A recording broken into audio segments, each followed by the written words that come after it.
funded by the Broadcasting Authority of Ireland with the television licence fee.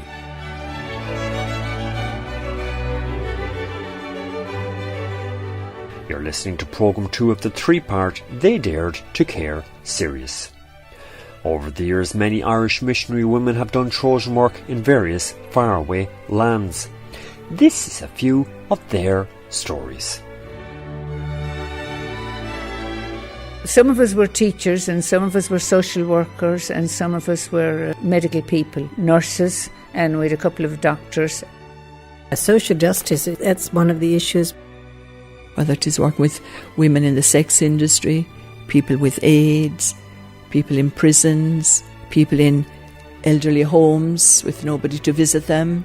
The signs and the needs of the times, that would be the driving force for us.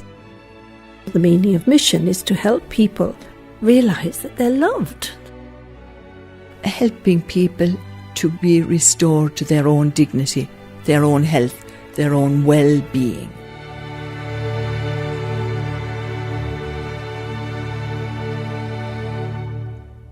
In the year 1951, Sister Hyacinth Hudson of the Franciscan Missionary Sisters for Africa, having just recently qualified as a nurse, arrived out to the Ugandan capital of Kampala. We all arrived in Kampala, and then we were all sent to different... I was sent to Nsambia Hospital, and I was there nursing for 5 years, and then I was asked to go to Kamali, and I was 11 years out there, and then soon after they wanted to do midwifery tutoring. I was teaching, but I wasn't a tutor. So I went back to the Whittington Hospital in London, and I attended the course in the Royal College of Midwives and did the tutor course. This would have been early 1960s, if I'm correct, is it? That's early right, 1960s. that was it, 1960. And there was about 25 girls in the class with me. And girls nursing in different hospitals in London. Oh, they said it's a miracle for anyone to get this exam the first time. So I said, never mind. So came to the exam time, and you did your paper. And unless you passed your paper, you wouldn't be allowed to do the practical. So after the paper, then you were at home, and the phone rang, and Miss Atfield, who was the tutor, phoned me and said, Hyacinth, you passed your exam. So lovely, oh, thanks be to God. So now we have arranged for your practical in Queen Charlotte's Hospital in London. So I went there, and they had the big room arranged. In a corner there were 6 students, and in another corner there were 6 examiners. So I was give a lecture for no longer than 20 minutes, strict orders, give a lecture to those girls. So I was giving them a lecture, and I was saying, I hope to go back to Africa where I've been working, and I hope you will never see some of the things that I've seen in your midwifery work at home. And I went on, and then I said, now, it's time for me to stop, and I hope you've enjoyed my talk, and I hope you'll say a little prayer that I'll get out to Africa. So then I went back to the examiners, and they were laughing. And they said, one man said, well, now, sister, I can only give you 100. If I could give you 200, I'd give you 200. So I said, have I passed? You have passed indeed, very well, he said. So I was delighted. Wow. And what did you say to them, sister? What were you describing? What did you describe? Just I your own experiences working in the Nsambia Hospital. I described a woman who came in having been about 2 days in labour, and the poor little baby's head was jammed in her pelvis. And I said, the women's pelvis in Africa were V-shaped rather than round, and there was a lot of disproportion, and that you had to be so careful to make sure always if she was going to have or advise her to come into hospital. And if they didn't come into hospital, the womb would rupture or the baby would die before it was born. So I was saying, I hope you never have those sort of things. And that it's lovely to have a lovely little African baby out easily from his mother's womb, and you're able to give him into his mother's arms. And the joy of it, So they enjoyed that, you see.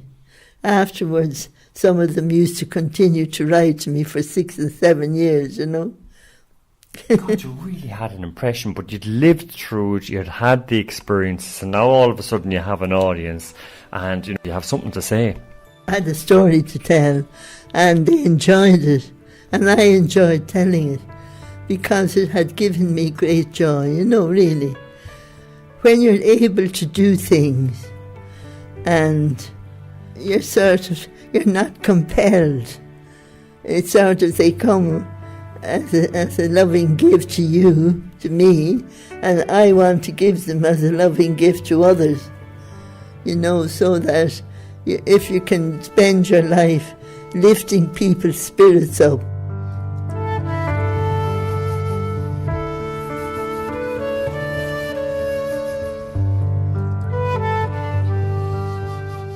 After successfully completing her training in London to be a midwifery tutor, Hyacinta returned to Africa in 1962.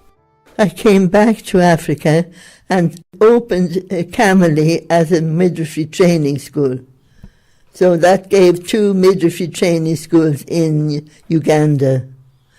And then I went back from Camely back to in Zambia. So we used to go backwards and forwards.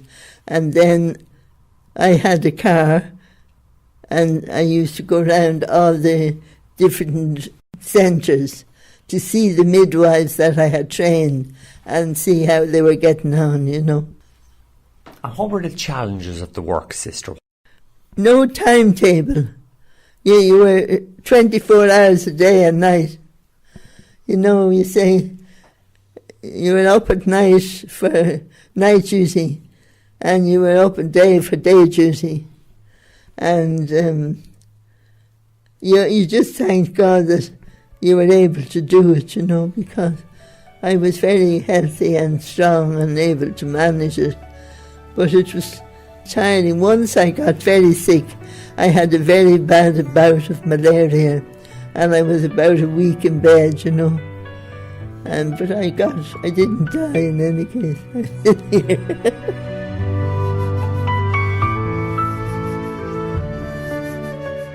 Once I was delivering a woman, and one little baby came out, and then I said to myself, well, she's not getting any smaller. And then a second little baby came out, and I said, she's still not getting any smaller. And a third little baby came out. So Constantia was her name. And I said, well, we had photographs of her with her triplets, and she was one. And about 4 months afterwards, another woman came in and had twins, 5 babies. 5 babies, 5 wow. babies. And they all lived. Little ones, they all lived. So they were moments of great remembrance,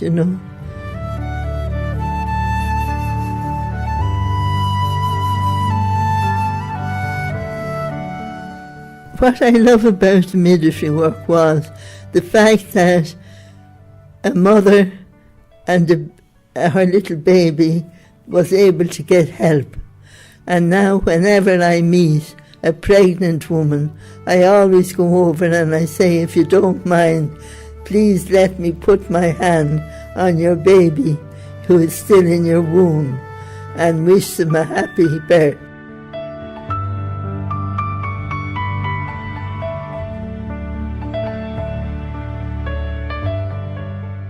I always feel that it was a great privilege for me to do and to know over 3,000 or 4,000 babies,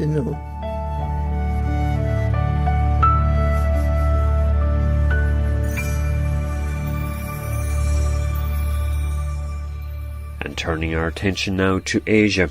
In the year 1963, Sister Sheila Crow of the Columban Missionary Sisters arrived into the Philippines. So did she experience any cultural shocks? My first memory is the heat. Oh, how do they live here? You know, the heat and the mosquitoes. Oh, they used to eat, they love the fresh Irish blood.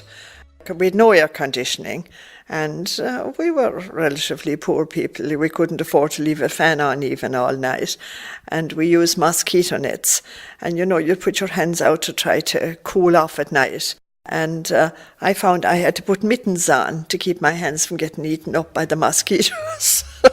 And it would swell up, you know, like nobody's business. So it happened, that was going on for about a year. But anyway, I survived it.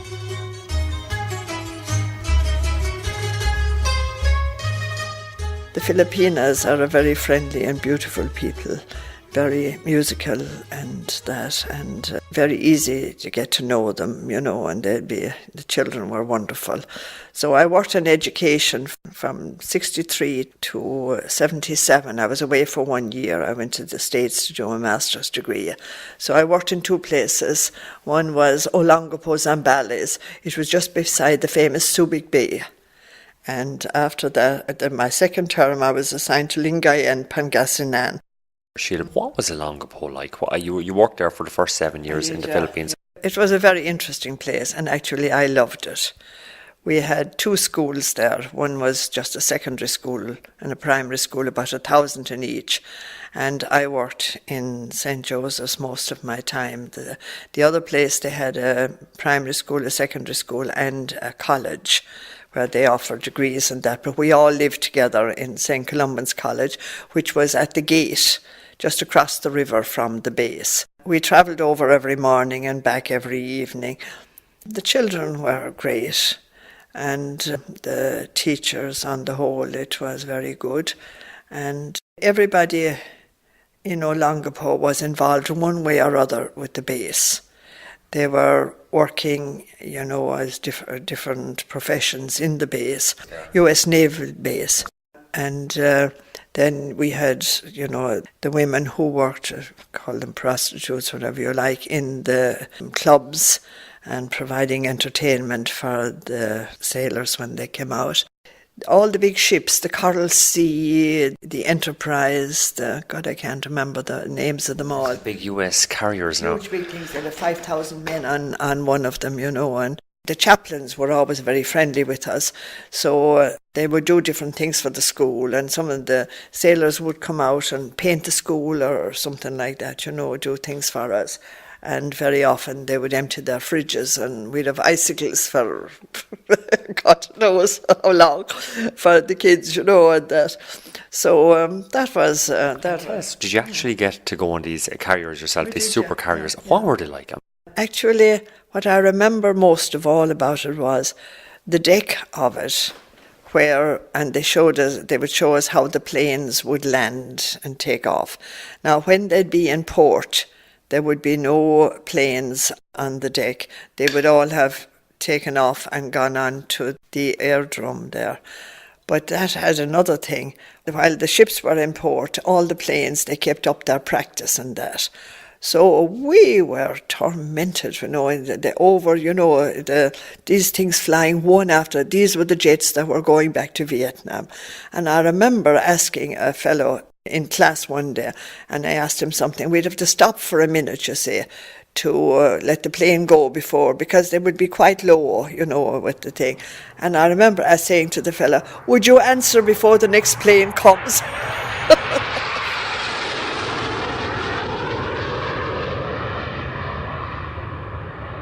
Very noisy. These are F-16 Tomcats or whatever were the equivalent of today. I mean, it must have been very difficult. Certainly, I mean, you were living in a very active area militarily. Yeah. We were, I suppose, yeah, but we went on and did our own thing, you know, we got involved in our education and did our best with it. And also it was an exciting time because it was just after Vatican, you know, the end of Vatican II, and then the changes began to come in, you know, and being near the base and near the Americans and that, we had more communication maybe than people who were up country mightn't have had. So, and the Navy chaplains were very good for providing reading material and all that for us. So we were quite up to date.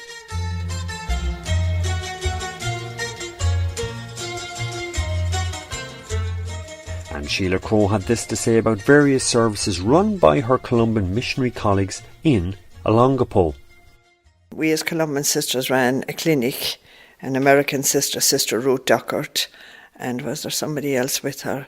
Yeah, Sister Pauline McAndrews. She has since died. She ran a boys' town outside for some of the young people, and she also was involved to a certain degree. So we had education, we had social service, we had different things going.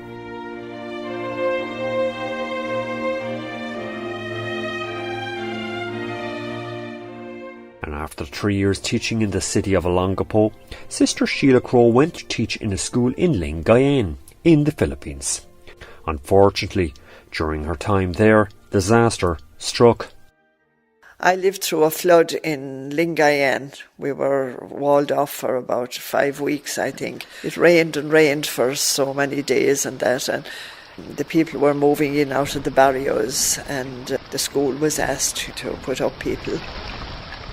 So the people came in and they brought their goods and chattels as best they could, and chickens and hens and that, and we had to lay down the law on something that nobody could take a 4-legged animal upstairs. But of course we found little pigs upstairs later, these were their livelihoods, But by the next morning the whole place, we were boating around. It was a fish pond area, and the fish ponds overflowed, and the entrepreneurs gathered the fish and they sailed in and sold the fish to the people upstairs in the school. It was quite something.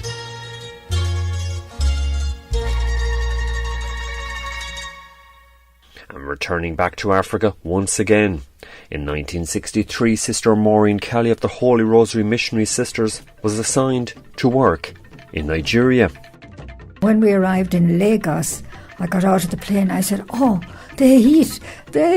I was almost falling. And she said, "Well, you're here now." She said, "And that's what it's like. So you better get used to it." The heat was a huge problem. But I had no problem integrating.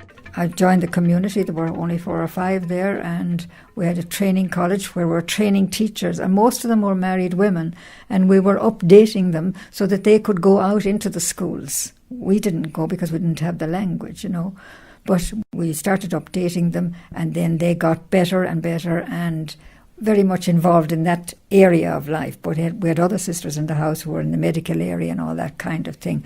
But all the time it was a great joy to be able to share with them, and then to get to know their lovely. I have even friends that I correspond with till today. From those early days in Nigeria in the 1960s. Wow, that's a fantastic longevity of. Yes. Wow, so in other words, I was working on the ground in those early days. Yeah. What were you teaching in the training schools for these teachers? I was doing a lot of principles and methods of education, how to face a class and teach the class, and mostly what they do in the training colleges now in Limerick and various places like that, prepare them to be teachers of their own people. Best practice in the field. And then those students were all involved in local apostolates, like visiting of the prison. That was one of the big things. We had them in, they used to visit the prison. We go with them on a Sunday. They had the Legion of Mary. All of this, it was an all-round training, if you like, and sharing with their own people and, grassroots up. Yes. And what was it like visiting the prisons? I used to visit the prison because at that stage, you see, the Holy Ghost Fathers were there in all the parishes, and they were chaplains of the prison and all that kind of thing.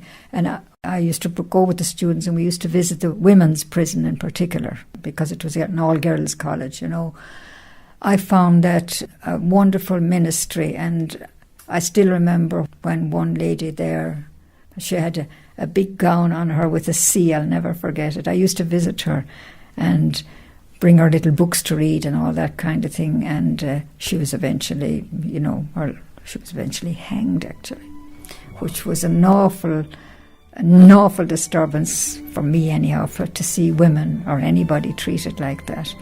But I found it was a very wonderful ministry.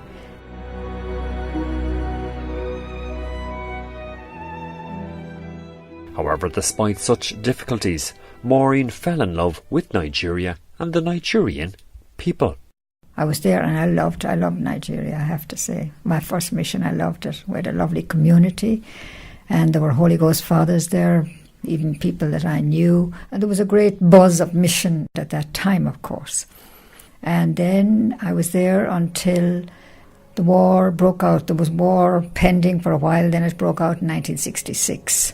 And then we were told we had to move, we had to leave our place, go to another place, move on from there as the federal troops started coming in and taking over. Anyhow, finally... This would have been the so-called Biafran War of the late 1960s in Nigeria. Yes, in Nigeria. Okay, everybody on your feet up! Let's go! Simota, come on! I'm a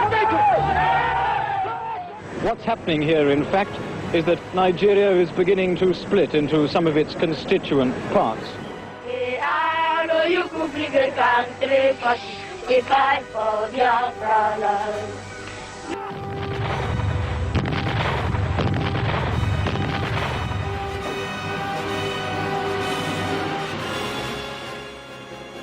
We were asked to actually leave because of the danger. So we're heartbroken, of course, but some of us were sent to Cameroon. So we simply came out by night down the creeks and arrived in Cameroon. And soon afterwards, Maureen transferred to the country of Gabon, situated in West Central Africa, where she spent about 2 years assisting Biafran war refugees there. I was also in a place called Gabon at the beginning of the war.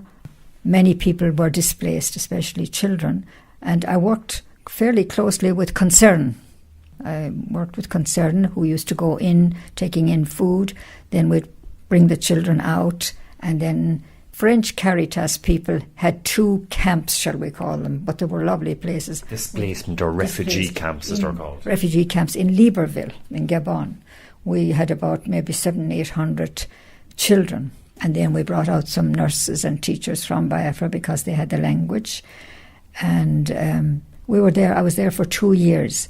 Now, that was a wonderful experience in some senses, but it was sad because sometimes we would go in on the planes bringing in the food and then come out with the children. And even by then, some of them would have died, and we often had 9 or 10 burials all together. And the only identity on them was a little chain around their neck with a number. But it was a very happy and fulfilling time for me. I was with 2 other sisters, and we were lent to that work for 2 years, working with Caritas. What years was that, sister? To be the late 60s, early 70s. I was there while the war was still on. The war finished then in 1970, actually. It finished in 1970, and many of them were repatriated, those who had survived. But that 2-year period was an extraordinary period for me because we didn't have a convent or anything like that. We were living in an upstairs of a place in Libreville, which was very hot. It was on the equator. And we had just a little cubicle each with a curtain in between. But there were people from all over the world. They weren't just Irish. And there were young men and women from France and Italy. And we just had our little cubicle, and then we had our work during the day looking after those children in Gabon. Those who survived, yeah. Wow, tough work, but as you said, it was very rewarding. It was very rewarding, and I was happy there, even though physical conditions were very primitive and hard, and then the heat and all that kind of thing. But I just loved those kids, and they were so lovely. And every morning they'd come together and they sister, we want to sing our song. And the song was, "We are Biafrans fighting for our freedom. By the help of God we will conquer." So I had to join them in that hymn every day.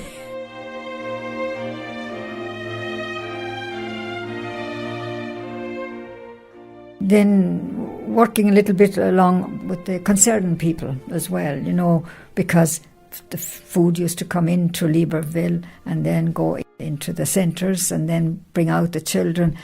And then to see so many of them getting better, and so many did go back at the end. That was a great send-off for them at the end. That would be 1970, maybe 70, 71, end of 70 or 71, when they were repatriated. Yeah, they were repatriated. Those who had lived through it all, yes.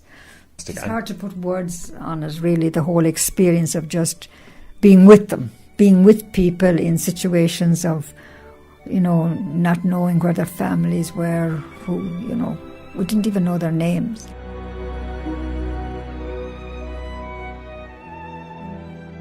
And after her work in Gabon, Sister Maureen Kelly undertook various work assignments in several countries, including 5 years teaching in Cameroon, followed by work in Ireland and then Sierra Leone, West Africa. Eventually, by the year 1996, she was assigned to South Africa. When I was in South Africa, part of my ministry there was walking the journey with people who are victims of AIDS. It was very bad, especially in the township areas, the poorer areas. And, families, we had so many funerals.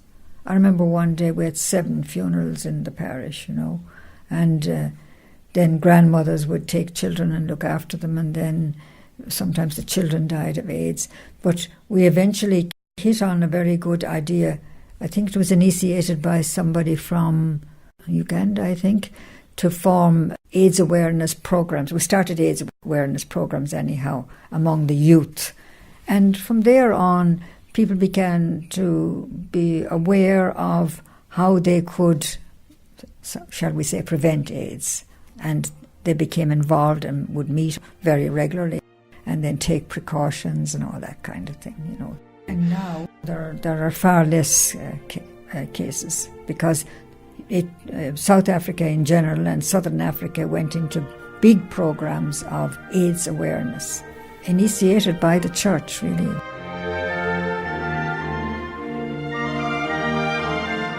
Sister, you gave the best years of your life to Africa. Why? I just wanted to share with people the love of God and how much God loved them, no matter where they were, what they were doing. It was okay. God loved them where they were, and just wanted to share my own love for all people.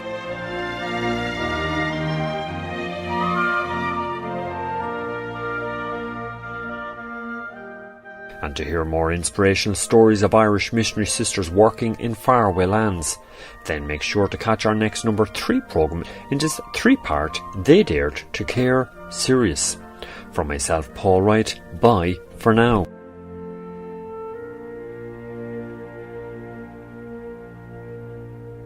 Funded by the Broadcasting Authority of Ireland with the television licence fee.